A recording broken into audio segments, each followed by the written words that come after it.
안녕하세요, 여러분. 오늘 8월 30일 화요일 아나운서와 다시 보는 투더골드문 시작하겠습니다. 오늘은 코인한수님과 비트필스님 두 분과 함께 했는데요. 지표와 비트의 방향성 알아가기에 대해서 얘기 나눠봤습니다. 첫 번째로 한국은행에서 미카를 참고해서 국내도 ICO를 허용해야 된다는 말을 했었는데요. 이 부분 살펴보면 지금 한국은 투자자 보호를 위해서 ICO를 금지하고 있습니다. 근데 국내 거래소를 통해서 거래를 하는 거에 대해서는 사실상 아무런 규제가 없어요. 따라서 국내에서 ICO가 금지를 시켜버리니까 이제 국내 기업들은 국외법인 설립을 통해서 ICO를 했고, 그렇게 발행한 가상자산이 국내 거래소에서 상장이 되면서 사실상 이런 법안은 실효성이 좀 약화됐다라고 말할 수 있는 게 어쩔 수 없는 실성인 것 같습니다. 어떻게 보면 한국은행이 따라서 국내 ICO를 차라리 허용을 한다면 우리나라에서 상장을 진행하고 바로 거래소에서 거래를 할 수 있겠죠. 뭐 김치코인 같은 경우에는요. 그래서 이렇게 좀 가상자산 발행이랑 또 이런 ICO가 가능하도록 규제를 좀 줄여준다면 우리 시장에서도 좀 더 활발하게 일어날 수 있는 상황이 아닐까 싶습니다. 그리고 비트필스님께서 우리 9월 2일에 비농업 고용지수를 봐야 한다라고 말을 했어요. 9월 2일, 이번 주 금요일이고요. 비농업 고용지수로 어떻게 보면 인플레로 또 확인할 수 있는 지표 중에 하나가 될 것 같습니다. 우리가 9월 말에 FOMC 회의가 또 있기 때문에 이번에 저번 주에 뭐 잭슨 의장이 또 연설을 한 건 있겠지만 이 9월 2일에 지표가 어떻게 나오는지 또 살펴봐야지 우리가 다음 스텝을 밟을 수가 있다. 또 이 인플레 지표가 이런 고용 지표가 높게 나오거나 낮게 나오거나 어쨌든 시장은 한 번 더 방향성을 보여주진 않겠지만 아무래도 움직일 가능성이 있습니다. 근데 두 번째로 우리가 인플레가 지금 꺾이고 있나 라고 말씀을 해줬어요. 우리 인플레 지금 꺾이고 있는 게 진짜 맞을지 좀 궁금한데 사실상 피크아웃을 찍었다곤 하지만 아직은 멈추지 않을 것이라는 생각도 있습니다. 지금 우리가 이런 인플레를 볼 때 제일 많이 보는 게 유엔의 식량농업기구가 발표하는 세계 식량 가격 지수고요. 이게 7월에 전월 대비해서 8.6%나 내려갔었고 이걸 보면 2008년 10월 이후에 정말 가장 큰 폭으로 하락한 거라고 합니다.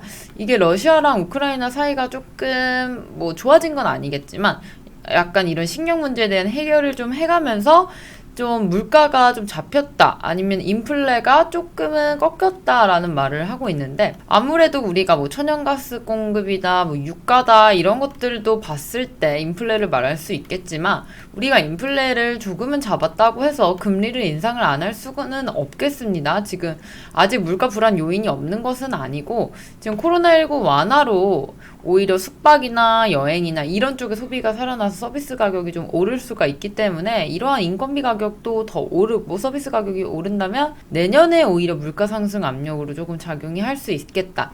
따라서 우리가 지금 뭐 이렇게 뭐 피크아웃을 찍었다 어쩌다 해서 이것을 꺾였다라고 생각을 하고 좀 안일하게 생각을 하면 안 될 것 같습니다. 그리고 비트필승님께서는 지금 비트 찐 반등인가? 라고 했는데 사실 어제 2% 정도의 상승이 또 보여주었습니다. 비트코인의 상승을 보여주었는데 사실 이거는 어떻게 보면 하락했던 분에 대해서 반발 매수세가 조금은 나온 거기 때문에 기술적으로 반등을 했다. 이것을 찐 반등이라고 볼 수는 없다라는 말씀 주셨어요. 이게 찐 반등은 아니지만 우리가 지지저항선을 2850선까지 지켜보면서 이 부분 저항을 받고 있는지 좀 지켜주고 있는지 중요하게 생각하시면 될 것 같습니다. 마지막 반등 포착에 또 시그널이 있었다라면서 한수님께서 이 부분은 차트로 설명을 해주셨는데요. 보통 이더리움 차트 이제는 비트코인보다 이더리움 차트를 많이 보고 시장을 조금 파악하면 좋기 때문에 이 부분은 우리 투더골드문 생방송 확인해 주시면 될 것 같고요. 비트필스님이 마지막으로 말씀해 주신 9월의 중요한 지표에 대해서 얘기해 주셨어요. 이번 주 9월 2일 금요일 고용지표 있고요. 9월에는 중순에 머지 업데이트가 있습니다. 머지 업데이트로 시장이 한 번 더 움직일 거예요. 그리고 마지막으로 FOMC 회의까지.